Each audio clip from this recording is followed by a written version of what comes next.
সুপ্রিয় দর্শক, আমি আফজাল হোসেন স্বাগত জানাচ্ছি সম্পাদকীয়তে। এনসিপির একজন নেত্রীকে জড়িয়ে সামাজিক যোগাযোগ মাধ্যম ও কিছু অনলাইন প্ল্যাটফর্মে ফ্যাসিবাদের দোসররা চরম কুরুচিপূর্ণ, যৌন হয়রানিমূলক ও মিথ্যা প্রপাগান্ডা ছড়াচ্ছে বলে অভিযোগ করেছেন জাতীয় নাগরিক পার্টি। নারীর এগিয়ে যাওয়ার পথে এমন বাধাগুলো জুলাই অভ্যুত্থানের আকাঙ্ক্ষার পরিপন্থী বলেও অভিমত অনেকের। নতুন রাজনৈতিক বন্দোবস্তের পথে বাধা ও রাজনৈতিক পরিসরকে সংকুচিত করার এমন প্রয়াস রোধে পদক্ষেপগুলো কি হতে পারে? প্রাসঙ্গিক বিষয় নিয়ে আমাদের আজকের সম্পাদকীয় নারী বিদ্বেষের শেষ কোথায়। আর এসব নিয়ে কথা বলতে আমাদের স্টুডিওতে উপস্থিত আছেন ডক্টর রেজওয়ানা করিম স্নিগ্ধা, সহযোগী অধ্যাপক, নৃবিজ্ঞান বিভাগ, জাহাঙ্গীরনগর বিশ্ববিদ্যালয়; মানসুর আলম, যুগ্ম সাধারণ সম্পাদক, বাংলাদেশ জাতীয়তাবাদী ছাত্রদল, কেন্দ্রীয় সংসদ; এবং সানজানা আফিফা অদিতি, কেন্দ্রীয় যুগ্ম সদস্য সচিব, বাংলাদেশ গণতান্ত্রিক ছাত্র সংসদ। দর্শক, আপনারাও আলোচনায় অংশ নিতে পারেন, এজন্য আপনাদের ফোন করতে হবে টেলিভিশনে দেখানো নম্বরে। এছাড়া ফেসবুকের মাধ্যমেও আপনাদের মতামত পাঠাতে পারেন। আলোচনার শুরুতেই জানিয়ে দেব এখনকার প্রধান শিরোনামগুলো। নির্বাচনী প্রচারণায় থাকবে না পোস্টার, পরিবর্তন এনে আচরণবিধির খসড়া চূড়ান্ত করল নির্বাচন কমিশন। সরকারের নির্দেশনা বাস্তবায়নে প্রস্তুত সেনাবাহিনী।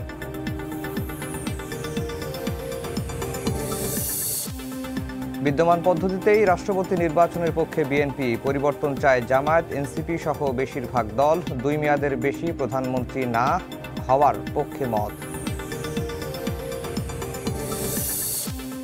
ছাত্র জনতার অভ্যুত্থান দিবস হিসেবে 5 আগস্ট সরকারি ছুটির সিদ্ধান্ত। ওই দিনের আগেই জুলাই ঘোষণাপত্র প্রকাশের পরিকল্পনা, অন্তর্বর্তী সরকারের কমিটি গঠন। সুইস ব্যাংকে বাংলাদেশিদের আমানতের রেকর্ড। ছাত্র জনতার আন্দোলনের বছর আমানত বেড়েছে 33 গুণ। গেল বছর সবচেয়ে বেশি দুর্নীতি হয়েছে বিআরটি অফিসে, বিবিএস এর তথ্য। এবং তেল আবিবে তেহরানের ভয়াবহ হামলা, ইরানের পারমাণবিক চুল্লিতে পাল্টা আঘাত, খামেনিকে হত্যার হুমকি ইসরায়েলের, যুক্তরাষ্ট্রে যুদ্ধবিরোধী বিক্ষোভ।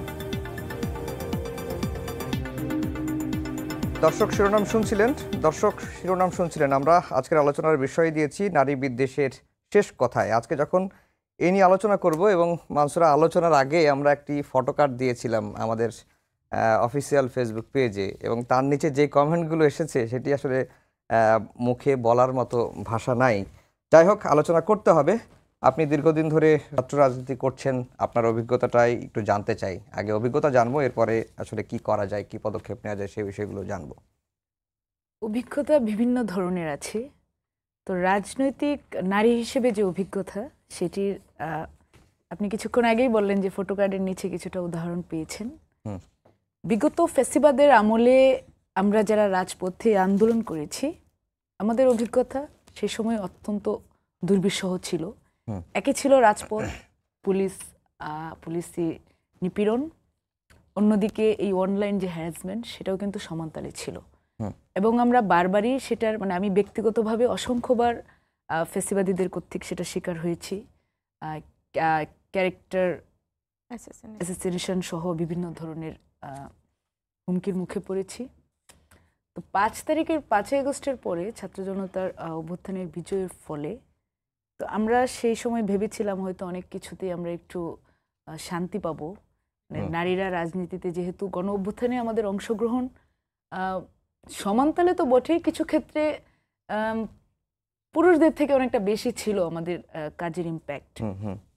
তো সেই জায়গায় আমরা যে শান্তি চেয়েছিলাম, আমরা নারীরা যে সুন্দর বাংলাদেশের স্বপ্ন দেখেছিলাম, যেখানে বৈষম্যমুক্ত বাংলাদেশ দেখেছিলাম, সেখানে আসলে দিনের পর দিন আমরা যেটা শিকার হচ্ছি, সেটা আসলে আমরা নারীরা যারা আছে আমাদের জন্য অত্যন্ত দুঃখজনক। এখানে নারী শুধু আমি ছাত্রদল করছি, একজন অন্য দল করছে, বা একজন প্রফেশনাল, যেই ক্ষেত্রেই থাকুন না কেন, যখনই আমরা নারী হয়ে সামনে আসছি, সেখানে আমরা একটা অ্যাটাকের শিকার হচ্ছি। ইট ডাজন্ট ম্যাটার যে এটা কে করছে। অনেক সময় অনেকের মনে হতে পারে যে হ্যাঁ, এটা সানজানায় আছে, ওর মনে হতে পারে যে এটা আমার বিপক্ষের রাজনীতিবিদ যারা আছেন তারা করছেন। আমি যখন শিকার হচ্ছি, তখন আমার মনে হচ্ছে যে হ্যাঁ, আমার বিপক্ষে যারা আছে তারা করছে। এটা কিন্তু এখানে শেষ না। এবং আমরা প্রতিনিয়ত যেটা দেখি যে নিজের দলের মধ্যেও যখন কোনো নারী আক্রমণের শিকার হচ্ছে, নিজের দলেরই আরেকটা পক্ষ যদি পুরুষের পক্ষ থাকে, তাহলে সে কিন্তু সেই নারীকেও ছাড় দিচ্ছেন না। মানে এই যে না ছাড় দেওয়ার মেন্টালিটিটা এবং সেটা কিভাবে প্রকাশ পায়। যেমন আমি একজন নারী, আমি একটা কথা বলবো, আমি একটা পলিটিক্যালি সমালোচনা করব কারো, আরেকজন পুরুষ তিনিও সমালোচনা করবেন একই বিষয়বস্তু নিয়ে, কিন্তু যখন আমি বলবো তখন আমাকে অ্যাটাক করা হবে একজন নারী হিসেবে, আমার চরিত্র নিয়ে, আমার নারীত্ব নিয়ে। সামাজিক যোগাযোগ মাধ্যমে হেন কোনো মন্তব্য নেই যেটা করা হবে না।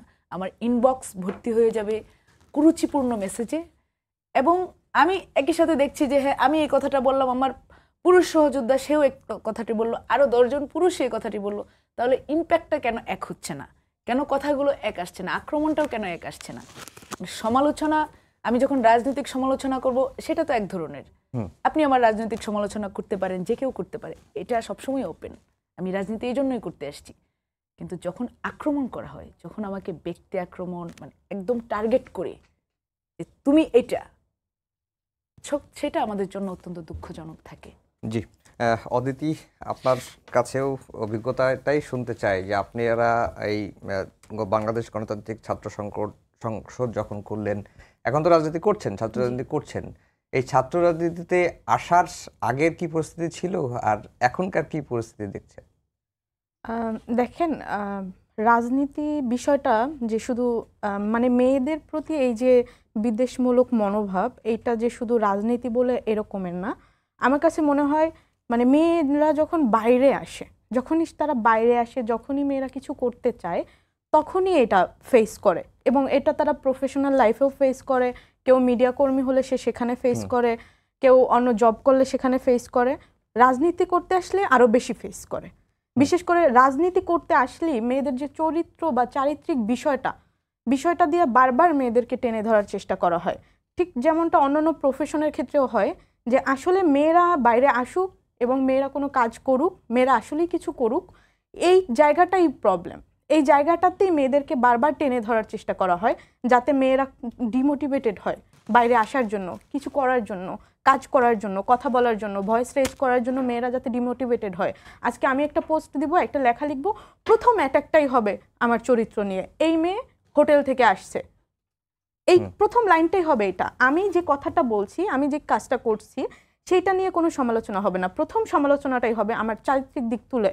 এমনকি আমার হয়তো সেই জিনিসটার সাথে কোনো আমার সম্পর্কই নাই, কিন্তু আমাকে এই কথাটা বলা হবে যাতে ওই জিনিসটা দেখে আমার পরিবারের একজন দেখলেও সে আর পরের দিন থেকে আমাকে যেতে দিবে না, এখানে আসতে দিবে না। আমি ওই কথাগুলো একদিন 2 দিন, আমি 10 দিন শুনে, 10 দিন বারবার শুনে আমি একটা সময় হয়তো মানসিকভাবে বিধ্বস্ত হয়ে যাব এই জিনিসগুলো নিতে নিতে। অথবা আমাকে বলা হচ্ছে, আমাকে যে কথাটা বলা হচ্ছে সেটা দেখে আর একটা মেয়ে সে ডিমোটিভেটেড হয়ে যাচ্ছে। আমার জেলা পর্যায়ে একটা মেয়ে আমি সহ্য করতে পারছি, কিন্তু আমাকে যেটা বলা হচ্ছে সেটা হয়তো আমার জেলা পর্যায়ে একটা মেয়ে সহ্য করতে পারছে না। তো এই পরিস্থিতি আসলে আগে কেমন ছিল, এখন কেমন ছিল, আমি বলবো যে কোনোটাই পার্থক্য হয়নি। হয়তো আগে অন্যভাবে আমরা এটা ফেস করতাম, হয়তো সেটা ক্লাসরুমে ফেস করতাম, অথবা সেটা হয়তো আমি কোনো বিতর্ক প্রতিযোগিতা করতে গিয়ে ফেস করতাম, সেই জিনিসটা এখন হয়তো আমি রাজনীতির মাঠে ফেস করে। এবং রাজনীতির কারণে যেহেতু যারা রাজনীতির সাথে জড়িত থাকে, তারা দেশের প্রত্যেকটা বিষয় নিয়ে তারা কনসার্ন থাকে এবং প্রত্যেকটা বিষয় নিয়ে তারা কাজ করে বা কথা বলে, যার কারণে প্রত্যেকটা বিষয় যখন তার কাজের পরিধি বেড়ে যায়, তার প্রতি অ্যাটাকের পরিমাণটাও বেড়ে যায়। এবং আমার কাছে মনে হয় যে এখন যেটা মেয়েরা অনলাইনে ফেস করছে, এটা হয়তো বা এই জুলাই গণঅভ্যুত্থানের পরপর খুব বেশি বেড়ে গেছে। কারণ এটা স্বীকার করতেই হবে, এই মুভমেন্টের পিছনে অনলাইন প্ল্যাটফর্মের একটা বিশাল ভূমিকা ছিল কানেক্টিভিটি করার দিক থেকে। সেই জায়গা থেকে বা করোনার পর থেকে বলতে পারেন, বা এটার পর থেকে মানুষ রাজনীতির বিষয়ে অনেকটা অনলাইনমুখী হয়ে গেছে, যার কারণে অনলাইনে যে মেয়েদের প্রতি যে অ্যাটাকটা, এটার পরিমাণটাও স্বাভাবিকভাবে অনেক বেশি চোখে পড়ার মতো হচ্ছে। জি, স্নিগ্ধা আপা, যেটি দুজনই বললেন যে 5 আগস্টের আগে যে পরিস্থিতি ছিল এখনও সেই পরিস্থিতির কোনো পরিবর্তন হয় নাই। যেটা মানসুরা যেটা বললো যে যখন একজন নারী হিসেবে তিনি একজন রাজনৈতিক অ্যাক্টিভিস্ট বা কর্মী হিসেবে যখন সমালোচনা করছেন, সেটি প্রতিপক্ষ হতে পারে, নিজ দলের প্রতিপক্ষও হতে পারে, তারা সেটাকে সমালোচনার জবাব না দিয়ে শুধুমাত্র নারীর যে চারিত্রিক যে হরণ বা চরিত্র হরণ সেটির দিকে মনোযোগী হচ্ছে। উপায়টা কি, আসলে সমাধান মিলবে কিভাবে? আচ্ছা, আপনাকে অনেক ধন্যবাদ, সময় টিভিকে ধন্যবাদ, আমার সহ-আলোচক মানসুরা এবং অদিতিকে অনেক ধন্যবাদ। দেখুন, এই যে প্রসঙ্গটা আপনি বলেছেন, এটির কোনো একক প্রেসক্রিপশন নেই। অর্থাৎ এই ব্যাপারটাকে আপনি যদি মনে করেন যে এটি হঠাৎ করে আমি দৃঢ়তার সাথে একটা কথা বলতে চাই, this is not a case after 5th August, মানে 5ই অগস্টের পরবর্তীতে হয়েছে এরকম নয়। এটা একটা চলমান প্রক্রিয়া এবং সেটা একদম ঐতিহাসিকভাবেই। এখন ঘটনাটা কোথায় হয়েছে, আপনি যদি এটার সমাধান চান, the very important thing we need to do, আমাদের যে মনটা আছে সামাজিক মন, সেই সামাজিক মনের কতগুলো কম্পোনেন্ট আছে। জি আপা, আপনার টক ব্যাকে কিছু একটা সমস্যা আছে, একটু মানসুরের কাছে যেতে চাই। মানসুরা, আমরা দেখতে পাচ্ছি যে নারীদের ক্ষেত্রেও, অর্থাৎ সামাজিক যোগাযোগ মাধ্যমে এক নারী আরেক নারীকেও নানা রকম হেনস্থা করতে ছাড়ছেন না, এই প্রবণতাটা আসে কোথা থেকে?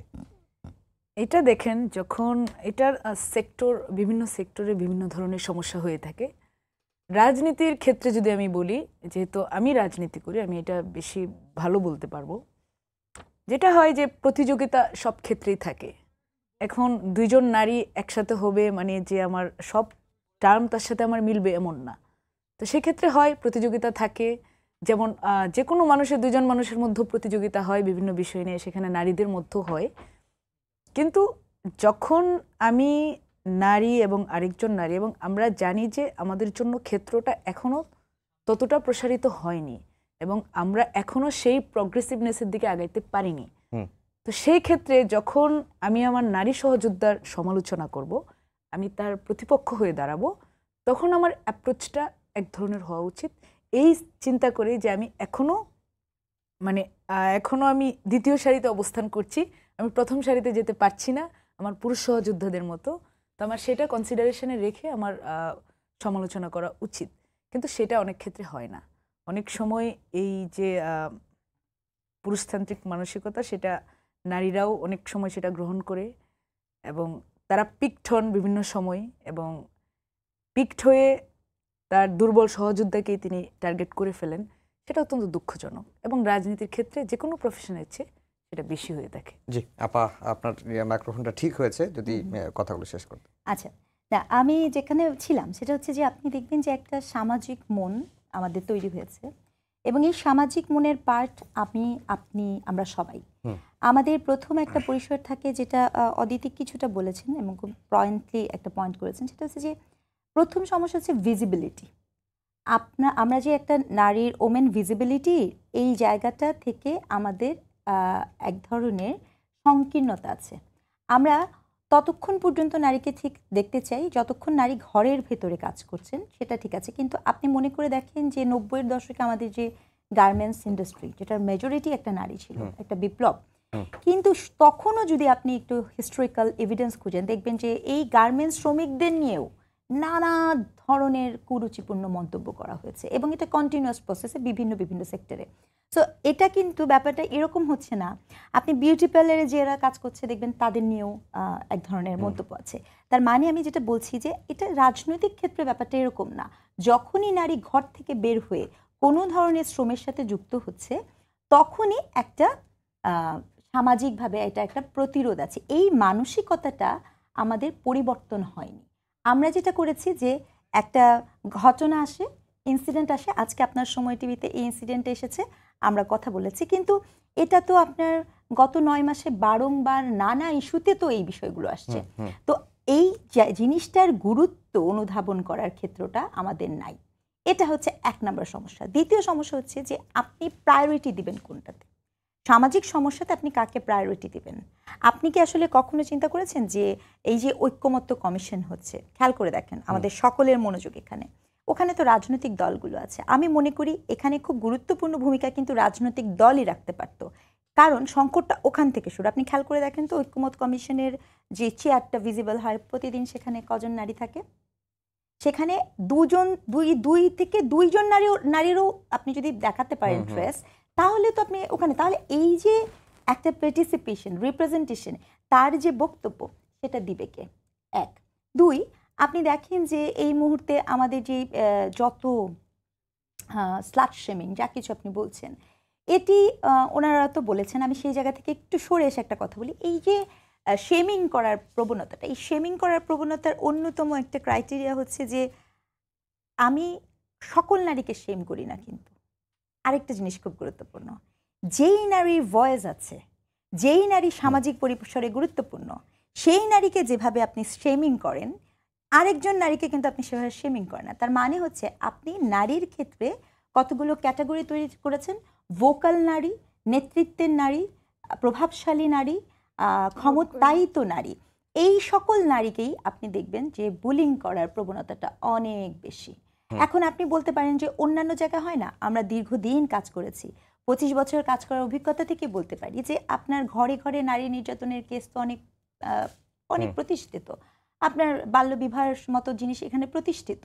তাহলে সেই নারীর থেকেও ওই বিষয়গুলো থেকে এখন যেহেতু অনলাইনের যুগ, এই অনলাইনে আপনার ওই যে দেখবেন না কখনো গৃহে যে নির্যাতিত নারী আছে বা যিনি গৃহিণী, তাকে নিয়ে স্লাট শেম হয় না, তাকে নিয়ে স্লাট শেমিংটা হচ্ছে না।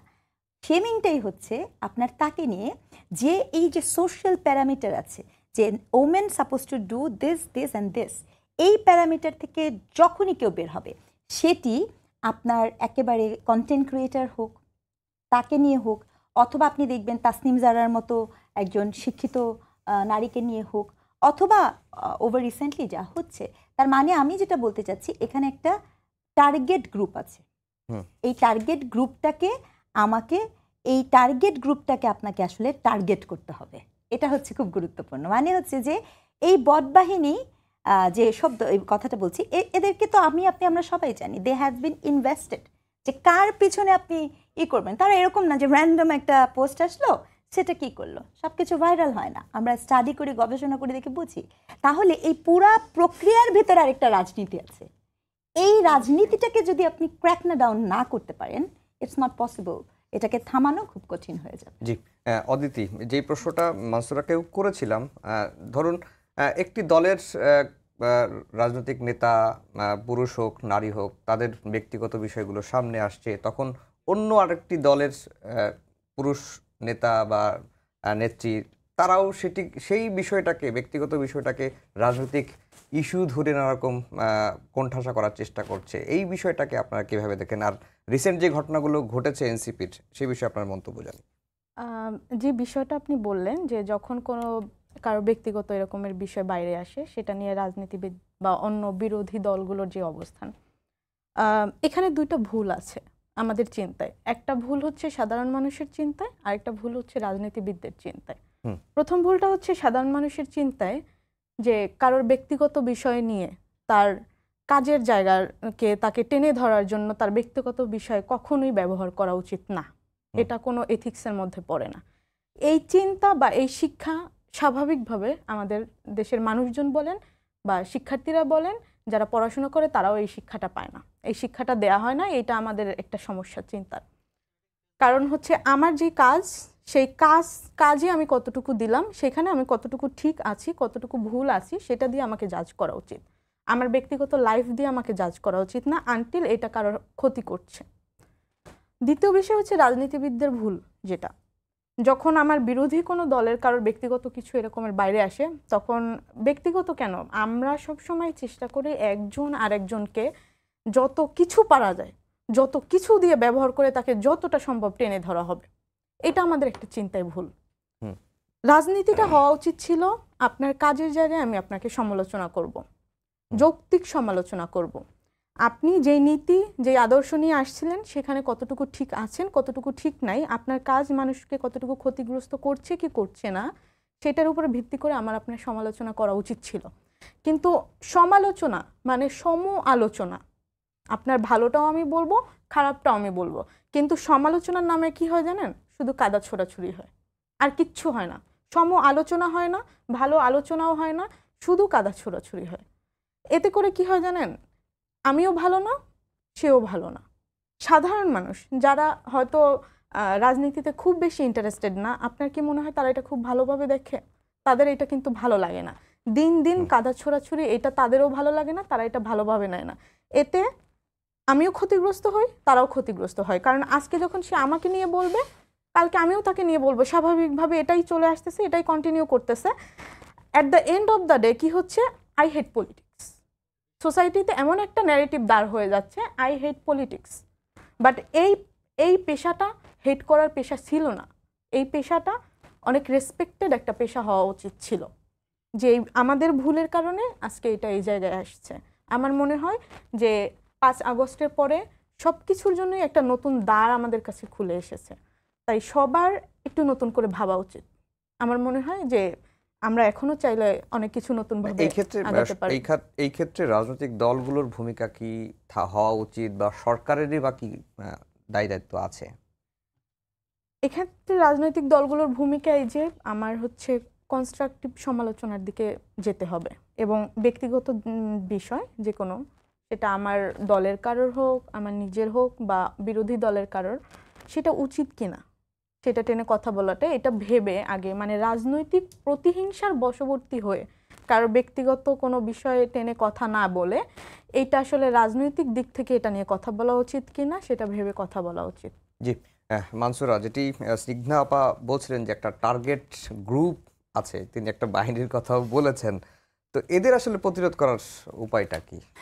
দেখুন, যে আপা যে টার্গেট গ্রুপের কথা বলছেন, আমরা যাদেরকে বলি আলবটর, খুবই পপুলার শব্দ এটা এখন। তো এই যে যারা সুযোগ পেলেই বিভিন্ন নারীদের, আপা এবং অদিতি দুজনেই বললো যেটা, যে নারীরা ঘর থেকে বের হচ্ছে, নারীদের ভয়েস আছে, তারা পাবলিকলি নিজেদের মতামত দিচ্ছে, এটাই ওদের সবচেয়ে খারাপ লাগার কারণ, যার কারণে তারা এসে আমাদের অ্যাটাক করে। যে নারীরা কেন বাইরে আসবে, নারীরা কেন মাথায় কাপড় না দিয়ে ঘুরবে, এক কথায়। মানে এই ধরনের কমেন্ট আমার ফেসবুক পোস্টে আমি প্রায়ই পাই। যদি সেটা কমেন্ট, আমরা তো কমেন্ট অপশান ওপেন রাখতে পারি না বেশিরভাগ সময় এই আলবটরের জন্য। এখন এই সমস্যাগুলোর সমাধানের জন্য আমার মনে হয় যে প্রত্যেকটি রাজনৈতিক দল এই মুহূর্তে যারা আছে, কারণ এই যে কর্মীগুলা, এরা কোনো না কোনো রাজনৈতিক দলের সদস্য, এবং তাদের মতামত বিভিন্ন সময় বিভিন্ন ধরনের হয়ে যায়। যেমন আমি দেখছি আলবটর, একজন মানুষকে, একটা রাজনৈতিক দলকে আলবটর পছন্দ করছে না, সেটা ঠিক আছে, কিন্তু এরকম যদি কোনো পরিস্থিতি তৈরি হয় যে এই যে তাদের অপছন্দের রাজনৈতিক দলকে অন্য একজন মেয়ে সমালোচনা করছে, তার তো সেই মেয়েটার পক্ষে থাকার কথা, কিন্তু সে সেটা থাকবে না, সে উল্টো সেই মেয়েটাকে গিয়ে আক্রমণ করবে। মানে এটা তাদের পছন্দের রাজনীতির চিন্তা না, চিন্তাটা হয় যে একমাত্রই নারী বিদ্বেষ, সেটাই হয়ে আসছে। এবং আমার মনে হয় যে প্রত্যেকটি রাজনৈতিক দলের এই সমস্যাগুলোকে অ্যাড্রেস করা উচিত। যে এখন পর্যন্ত কিন্তু কোনো রাজনৈতিক দল সেই সমস্যাগুলোর অ্যাড্রেস করছেন না। আমার সংগঠন বাংলাদেশ জাতীয়তাবাদী ছাত্রদল একবার অ্যাড্রেস করেছিল, এবং আমার মনে হয় না যে এটা খুবই প্রপার, এবং মনে হয় যে এটাতে আরও বিস্তৃত অংশগ্রহণ করা উচিত, যে কিভাবে এই যে ক্রমাগত নারী বিদ্বেষ, এবং কোনো ভুলেও যাতে আমাদের সংগঠনের কোনো কর্মীরা সেই জায়গাটায় জড়িয়ে না পড়ে। কারণ আমি পার্সোনালি যদি কেউ দেখি যে হ্যাঁ আমাকে সমালোচনা করছে, সেই সমালোচনার জায়গায় আমাকে বাজে আক্রমণ করেছে, অথবা আমারই সংগঠনের কোনো কর্মী তাকে রিপ্লাই দিচ্ছে, তাকে তার মা বোন বা এই ধরনের কোনো কিছু ইঙ্গিত করে, আমি কিন্তু সেই জায়গাটা একটা স্টেপ নিই, এবং আমি সেই অ্যাকশনটা নিই এই জন্যই যাতে এই কমেন্টটা সে না করতে পারে, এবং আমি তাকে বুঝাই যে তাকে যদি তুমি গালিয়ে দিতে চাও, তোমার কাছে অনেক অপশন আছে, কোনো মতেই তার মা বোন, কন্যা সন্তান বা তার স্ত্রী, তাদেরকে অ্যাটাক করা তোমার কাজ না। তো এই যে পলিটিক্যাল চিন্তা থেকে, যেহেতু এটা একটা পলিটিক্যাল সমস্যা আমি মনে করি, তো এই সমস্যাগুলোর সমাধান পলিটিক্যাল পার্টিগুলোর হাতে আছে। আমার মনে হয় না যে আমরা র্যান্ডম অভিযোগ দিয়ে, আমাদের যে প্রশাসন, আমাদের যে পুলিশ, তারাও সেটা নিয়ে সঠিকভাবে কাজ করছে। যে আমার মনে হয় যে এখন প্রত্যেকটা থানাতে প্রতিদিনই অন্তত এই উইমেন হ্যারাসমেন্ট ইন অনলাইন, এটা নিয়ে অনেকগুলো কেস পড়ছে, কিন্তু সেগুলোর কোনো সমাধান হচ্ছে না, সেগুলোর কোনো অ্যাড্রেস হচ্ছে না। তো এই জায়গাগুলোতে শক্তিশালী হওয়া উচিত, রাষ্ট্রীয় পলিসিতে সেগুলো অ্যাড্রেস করা উচিত। আপনি দেখবেন যে রাজনৈতিক সমস্যার সমাধানে বিভিন্ন ধরনের মিটিং হচ্ছে, ঐক্যমত্য কমিশন হচ্ছে, বারবার মিটিং হচ্ছে, কিন্তু আপনি একবারও দেখবেন না যে সেই সমস্যাগুলোতে যে এই যে উইমেন হ্যারাসমেন্ট ঘটছে, সোশ্যাল মিডিয়াটা যে মেয়েদের জন্য জাহান্নাম হয়ে উঠছে, সেটাকে কেউ অ্যাড্রেস করছে না। নিজেদের অভ্যন্তরীণ সমস্যাও যখন হচ্ছে, যে অভ্যন্তরীণ নারীও সমস্যার সম্মুখীন হচ্ছে, হ্যারাসমেন্টের সম্মুখীন হচ্ছেন, সেই ক্ষেত্রেও তারা প্রপার স্টেপ নিতে পারছেন না সেই নারীটার জন্য, তারা সেই নারীটার পক্ষে দাঁড়াইতে পারছেন না, কারণ এই আলবটর তাদের বিপক্ষে চলে যাবে। তো এই চিন্তাটা অত্যন্ত নিম্নমানের চিন্তা এবং ঘৃণিত চিন্তা। এই চিন্তা দিয়ে নারীদেরকে বাংলাদেশের রাজনীতি করানো যাবে না, এবং দিন দিন নারীরা ডিমোটিভেটেড হয়ে যাবে। আমরা আছি, আমরা কতদিন থাকতে পারবো এবং এই অবস্থাতে থাকতে পারবো আমি নিজেও সেটা জানি না। জি, স্নিগ্ধাপা যেটি মানসুরা শেষের দিকে বলল যে রাষ্ট্র সংস্কারের জন্য নতুন বন্দোবস্তের কথা বলার জন্য নানা রকম সংস্কার হচ্ছে, আলোচনা হচ্ছে, ঐক্যমত্য গঠনের চেষ্টা করা হচ্ছে, কিন্তু সোশ্যাল মিডিয়া নারীদের জন্য বিশেষ করে যেই ক্রাইটেরিয়াগুলো আপনি বললেন যে ভয়েস রেজ যারা করছেন, বাইরে বের হচ্ছেন, তাদের ক্ষেত্রে সোশ্যাল মিডিয়া জাহান্নাম হয়ে যাচ্ছে, এদিকে কেউ কোনো নজর দিচ্ছে না। না, কেন দিব? মানে ইটস নট প্রবলেম। আপনি মনে করেন মেজরিটি, আপনার সমস্যা না তো। ইটস ভেরি ইম্পর্টেন্ট যে এটা এটা এইখানেই প্রবলেমটা, যে আমরা প্রথমেই করেছি কি এটা ওদের সমস্যা। এই যে চিন্তার একটা বাইনারি তৈরি হয়েছে। আপনি চিন্তা করছেন না যে যে সমস্যাটা আজকে আপনি ভাবছেন যে মানসুরা বা ইসে ফেস করছে, কালকে এই সমস্যাটা আপনার ফ্যামিলির কেউ না কেউ ফেস করতে পারে। এই ভাবনাটাই আমাদের মিসিং, কমপ্লিটলি এন্টায়ারলি মিসিং। এখানে সমস্যাটা আমার বা আপনার না, এটা একটা কালেকটিভ সমস্যা। এটা হচ্ছে প্রথম। আপনি খেয়াল করে দেখবেন যে প্রায়ই দেখছেন যে দেখেন, এটা আমি বলতে চাই ঘটনা প্রসঙ্গে, আপনি প্রশ্নটা করেছিলেন তাদেরকে, বাট তারা বলেনি। প্রথমত আমি স্ট্রংলি মনে করি কোনো ফোন আলাপ কখনোই ফাঁস করা উচিত না। মিডিয়ার এক্ষেত্রে অনেক সচেতন হওয়া উচিত। মিডিয়ার একটা খুব রেসপন্সিবল একটা রোল আছে। পলিটিক্যাল পার্টির পাশাপাশি প্যারালালি এই ডিসকোর্সটা মিডিয়া থেকে তৈরি হয়। আমি আপনাকে একটা জিনিস দেখাই। আপনি দেখবেন মিডিয়াতে আপনি দীর্ঘদিন নাটক সিনেমা করেছেন, সেটা কি রাস্তা দিয়ে হেঁটে গেলে একটা মেয়েকে তুলে নিয়ে যাওয়া যায়। আপনি একটা মেসেজ দিচ্ছেন কিন্তু জনমনে এই নাটকে। আবার আপনি দেখেন ওটা তো এমন না যে আগের, আপনি এই যে সর্বশেষ যে সুড়ঙ্গ নামের যে একটি ছবি হলো, সেই ছবিটাতে আপনি পুরস্কারও পেলো কিন্তু। হ্যাঁ, আমি ছবির নামটা এই জন্য দিয়েছি কারণ এই ছবির যে কন্টেন্টের মধ্যে একটা মেসোজেনিস্ট একটা অ্যাটিটিউড দেখানো হয়েছে। এই অ্যাটিটিউডটা কি বলি আমি আপনাকে একদম করে বলছি যে আপনি দেখেন যেখানে নারীকে আপনি কি দেখাচ্ছেন, নারীর জন্য আপনার কতগুলো টার্ম আছে, gold digger, sugar daddy, code and code, এই যে টার্মগুলো। আমাকে একটা কথা বলেন তো যে কোথায় কোথায় লেখা আছে যে কোনো নারী আপনি যদি তাকে ভিজিবল হতে দিবেন না, কর্মক্ষেত্রে আসতে দিবেন না, তিনি তার নিরাপত্তার জন্য তো আপনি তো তার জন্য কোনো অপশন রাখছেন না। আপনি তো এই চিন্তা তার মধ্যে ঢুকাচ্ছেন যে আমার জীবনের একমাত্র পরিসর হচ্ছে যে সেটেলমেন্টে কি, যে আমি একজন ভীষণ বিত্তশালী একজন পুরুষের হচ্ছি। তার মানে আপনি তো তাকে প্রভোক করছেন ওই দিকে যাওয়ার জন্য। এই যে আপনি একটা রেসপন্সিবিলিটি নিচ্ছেন, আপনি যে প্রভোক করছেন, এই প্রভোকেটিভনেসটা তো আপনি দেখতে পাচ্ছেন না। মিডিয়া আপনি খেয়াল করে দেখবেন, আপনারা যদি এখন একটু নেটফ্লিক্স দেখেন, এপিসোডগুলো দেখেন, দেখবেন যে নেটফ্লিক্স এরা খুব স্ট্রংলি কে ড্রামাও যদি দেখেন, এই যে এইগুলো যেগুলো এখন কন্টেম্পোরারি, দেখবেন এই মিডিয়াতে খুব রিয়েলি আপনি ডাবড ছাড়া দেখবেন যে তারা কেউ মেয়েদের গায়ে হাত তুলে না। একদম স্ট্রংলি আমি আপনাকে দেখি, মানে আপনি খেয়াল করবেন মেয়ের গায়ে হাত তুলছে, কোনো পুরুষ কোনো নারীকে একটা যদি চড় মারে, এই সিন আপনি দেখাতে পারবেন না। নেটফ্লিক্সের মতো প্ল্যাটফর্মগুলোতে আপনি পাবেন না। এটি পাবেন কি এই সাবকন্টিনেন্টে। কেন পাবেন?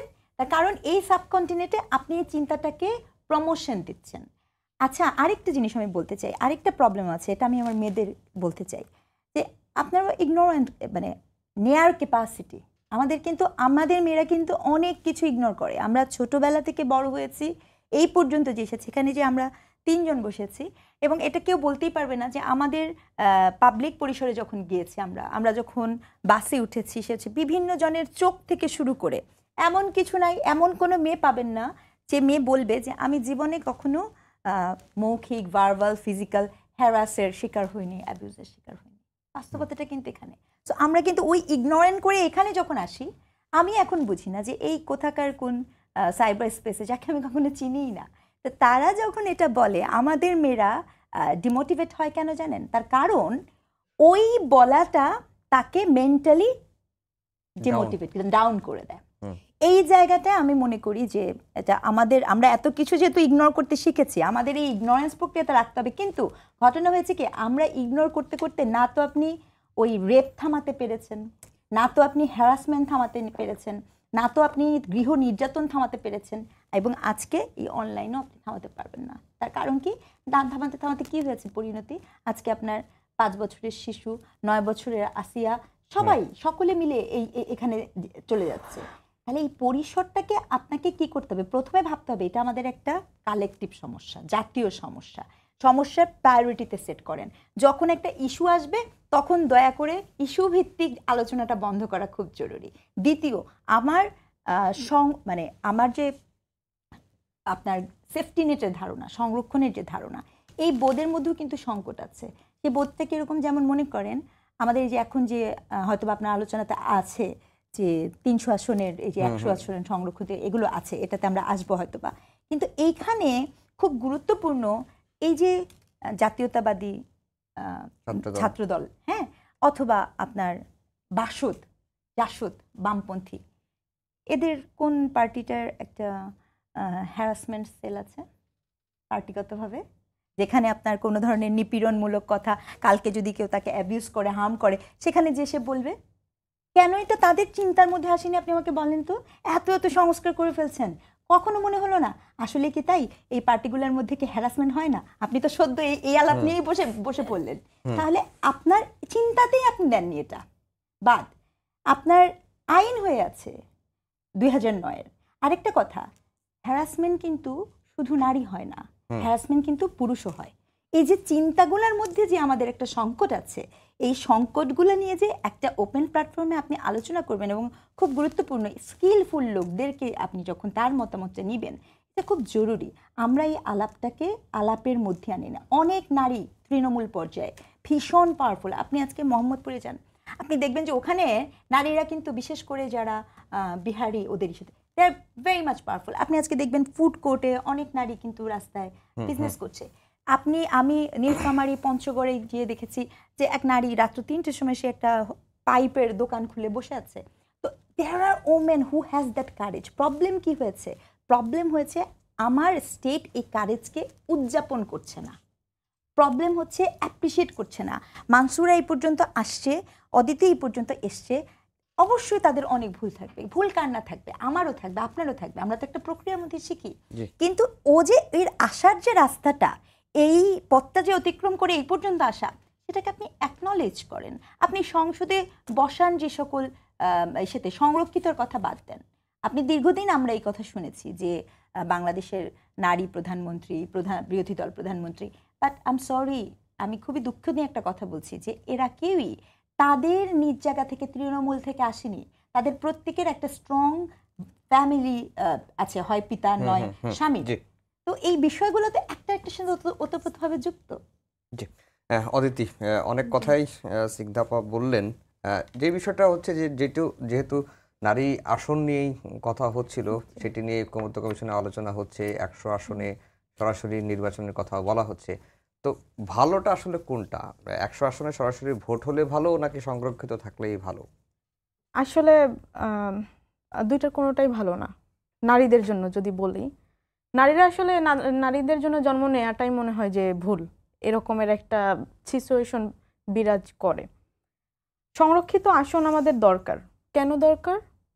আমি মেয়ে বলে না, নারীরা যে ডিসিপ্লিনে বড় হয় সেটার জন্য দরকার। আমি বলছি না যে নারীরা হচ্ছে আসনে সরাসরি ফাইট দিয়ে আসতে পারবে না, এই জন্য আমার সংরক্ষিত আসন দরকার। নারীরা আসলে ফাইট দিয়ে আসতে পারবে, কিন্তু সেই ফাইট দেওয়ার মতো পরিবেশটা আমাদের আছে কিনা, সেই পরিবেশটা আমাকে আগে এনশিওর করে তারপর আমাকে ফাইট করতে দিতে হবে। যার কারণে ওই পরিবেশটা নেই দেখি আমাদের এখনো সংরক্ষিত আসনের দরকার হয়।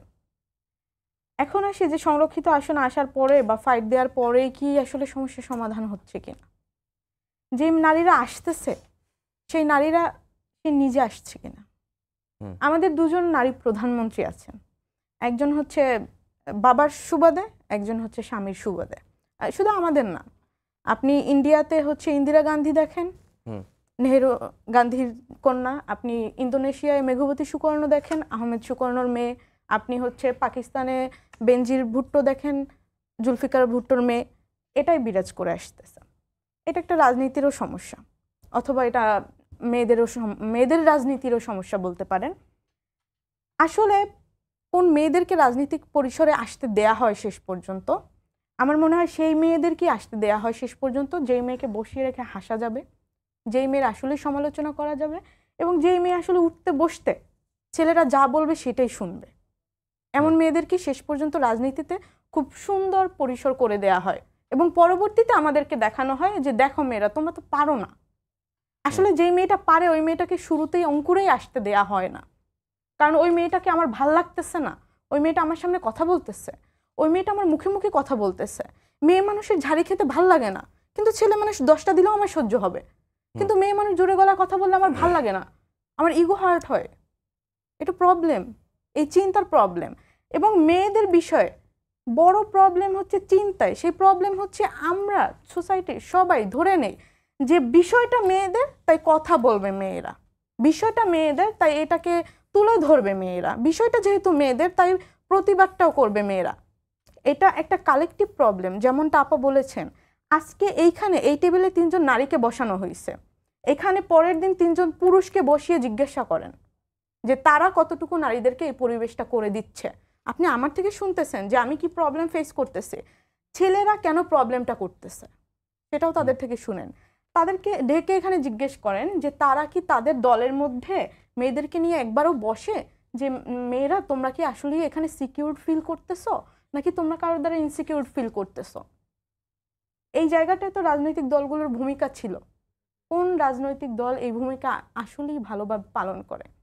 জি, মানসুরা, অনেক কথাই চলে এসেছে। যেটি অদিতি শেষের দিকে বলছিলেন যে কোন মেয়েরা আসলে রাজনীতিতে আসে, যারা রাজনৈতিক দলগুলোর নেতাদের কথা শুনে তারাই রাজনীতিতে টিকে যায়, এটি একটি দিক। আর যে সামাজিক যে কোনো আন্দোলন হলেই আমরা দেখি যে নারীদের পোশাক দেখতে কেমন, এই বিষয়গুলো সামনে আসে। এটি কোন মেয়েরা রাজনীতিতে আসে, আমি বলবো যে রাজনীতিতে আসতে মানে রাজনীতি পৃথিবীর সবচেয়ে বড় চ্যালেঞ্জিং পেশা, এবং সেইখানে সবচেয়ে বড় চ্যালেঞ্জটা নিয়ে একজন নারীর রাজনীতিতে আসতে হয়। এবং অনেকটা গাটস লাগে, মানে এটা কোনো সাধারণ গাট না। যে আমি জানি যে এখানের কনসিকুয়েন্সেস কি, আমাকে কি ফেস করতে হবে, আমার কাদের সাথে লড়াই করতে হবে, কারা কি বলবে। মানে রাজনীতি তো পাবলিক লাইফ, সেখানে আমার ব্যক্তিগত জীবন বলে কোনো কিছুই থাকছে না আলটিমেটলি। এবং সেই জায়গাটায় সেই চ্যালেঞ্জিং পেশাটা, এবং মানুষের মধ্যেও আমরা চ্যালেঞ্জিং মানুষ হিসেবেই থাকি নারী হিসেবে। তো সেই জায়গা থেকে এসে এই পেশা গ্রহণ করা এবং এখানে রাজনীতি করা, এটা সব দিক দিয়ে সেই মেয়েরাই থাকে যারা অত্যন্ত শক্তিশালী, সাহসী এবং জীবন যুদ্ধে জয়ী হওয়ার প্রত্যয় নিয়ে এগিয়ে আসে। তো যার জন্য আমাদের যে সাহস, আমরা মনে করি যে বাংলাদেশের প্রত্যেকটা মেয়ে যারা বিভিন্ন প্রফেশনে থেকেও নিজেদেরকে শক্তিশালী করে তুলছে, এগিয়ে আসছে, সর্বক্ষেত্রে এগিয়ে আসছে, তারা আসলে কি বলবো, এটা যে সৃষ্টিকর্তার বিশেষ দান, তাদের সাহস, তাদের শক্তি। এখন আমরা দেখেন, এই যে আমাদের কিছুক্ষণ আগে ও সংরক্ষিত আসনের কথা বলছিল, যে এটা কি ইলেকশন করলে ভালো হয় নাকি এভাবে রাখলে ভালো হয়। আমি বলবো যে নারীদের জীবনের যে বাস্তবতা, রাজনৈতিক নারীদের, এটা এই যে সংরক্ষিত অবস্থাটা, এই যে সংরক্ষিত আসনগুলো, এগুলো আমরা ডিজার্ভ করি।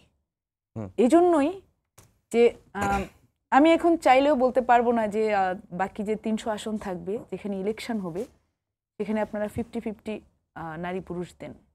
এই যে নারীরা এগিয়ে আসছে, তারা আমাদেরকে দেখাবে যে আপনারা কয়জন নারী রাজনীতি করতে আসছেন। আমাদের পুরুষ তো এরকম আছে, 100 জন পুরুষ থাকলে আপনারা 5-7 নারী আছেন। তাহলে তো এটা আনুপাতিক হিসেবেও তো এটা একটা অবিচার করা হয় যে আপনারা প্রতিনিধিত্ব করছেন কম মানুষের। তো সেই জন্যই এই যে আমরা কম মানুষগুলো আসছি, এই যে আমাদের সামাজিক, পারিপার্শ্বিক, রাজনৈতিক বাস্তবতা ডিঙিয়ে আমাদেরকে এই জায়গায় এসে দাঁড়াতে হচ্ছে। এবং সেই জন্যই কিন্তু এই আসনগুলো এখনো আমাদেরকে হেল্প করে যে আমরা এগিয়ে যাচ্ছি, আমরা চ্যালেঞ্জগুলো কাটিয়ে উঠছি এবং আমরা এখানে কোথাও একটা কিছু পাবো, এই বাস্তবতা শেষ হয়ে এখনো যায়নি। জি, স্নিগ্ধাপা, সময় হাতে 3 মিনিট আছে আমার। যেটি মানসুরা বলছিলেন যে সমাজের বর্তমান যে বাস্তবতায় সংরক্ষিত নারী আসনের দরকার আছে, সেটি একটি দিক। আর নারীদের জন্য নিরাপদ গণতান্ত্রিক রাষ্ট্র সমাজ নির্মাণের করণীয়টা কি? 3 মিনিট সময়। আচ্ছা, প্রথম কথা হচ্ছে, দেখুন আমি যদি আপনি একদম 3 মিনিট সময়ের মধ্যে বলা কঠিন, কিন্তু এই যে আলাপটা হচ্ছে সংসদে 100, আমি স্ট্রংলি এখনো মনে করি, আপনি যদি আমাকে জিজ্ঞেস করেন, এটি 100 থেকে আরো বেশি বাড়ানো উচিত। 1, 2 হচ্ছে এখানে আমি মনে করি আপনি অ্যাটলিস্ট 20 থেকে 30টা সিট স্টিল রিজার্ভেশনে রাখা উচিত, যেটি কিনা আপনার সেই রিজার্ভ সিটে কোন নারী যাবে তার ক্রাইটেরিয়া ফিক্স করেন। আপনি একটা রাজনৈতিক দলকে ওই জবাবদিহিতায় নিয়ে আসেন যে আপনি যে দিলেন, ধরেন আপনার মানে আগের প্রিভিয়াস যে আছে, আপনি তাকে বেসড অন উইচ কোয়ালিটি আপনি তাকে সংসদের একটা মনে করছেন যে তিনি সংসদের প্রতিনিধিত্ব করতে পারেন, জাস্ট ডু ইট। এইটুকু যদি রাজনৈতিক দল করে, যে তখন হবে কি যে অমুকের ভাগ্নি তমুকের ভাগ্নি বাই ডিফল্ট কোয়ালিটিফুল না, তো অ্যাটলিস্ট তখন যেটা হবে যে কিছু কোয়ালিটিফুল নারী আমাদের প্ল্যাটফর্মটাতে আসতে পারে। এটা একটা গণতান্ত্রিক পরিসরে। দেখুন, আপনার পছন্দ হোক অপছন্দ হোক, পার্শ্ববর্তী দেশ ভারতের রাষ্ট্রপতি একজন নারী, তাও আবার সাঁওতাল নারী। এর আগে আহমেদ কারের মতো লোক, আপনি তাদের সংবিধান রচয়িতা। তো আমাদেরকে কিন্তু ওই ব্যারিয়ারটা ভাঙতে হবে। কেন আপনার যদি সংরক্ষিত, আমি স্টিল মনে করি, আবারও বলছি, যে চা বাগানের চা শ্রমিক, তার একটা আসন, তার একটা প্রেজেন্টেশন দেন, মানে রিপ্রেজেন্টেশন দেন, কিন্তু কন্ট্রিবিউট করে আপনার সোসাইটিতে। আপনার এইরকম বিভিন্ন জায়গা আছে যেখানে অনেক নারী আছে। আপনি একজন, আমি তো মনে করি অবশ্যই বাংলাদেশের একজন গার্মেন্টস শ্রমিক নারী, তার প্রতিনিধিত্ব থাকা উচিত আমাদের সংসদে। এই সিটগুলোকে, এই 20-30টা সিটকে আপনি ফিক্স করেন এবং সেখানে ক্রাইটেরিয়া দেওয়া উচিত, নাম্বার 1। নাম্বার 2 হচ্ছে আপনার women leadership. It's very important. লিডারশিপের ব্যাপারটা কি হয়েছে, আমাদের দেশের লিডারশিপটা হয়েছে আমি বলে দিব তুমি অনেকগুলো লোক পাবে, এটাই বাস্তবতা।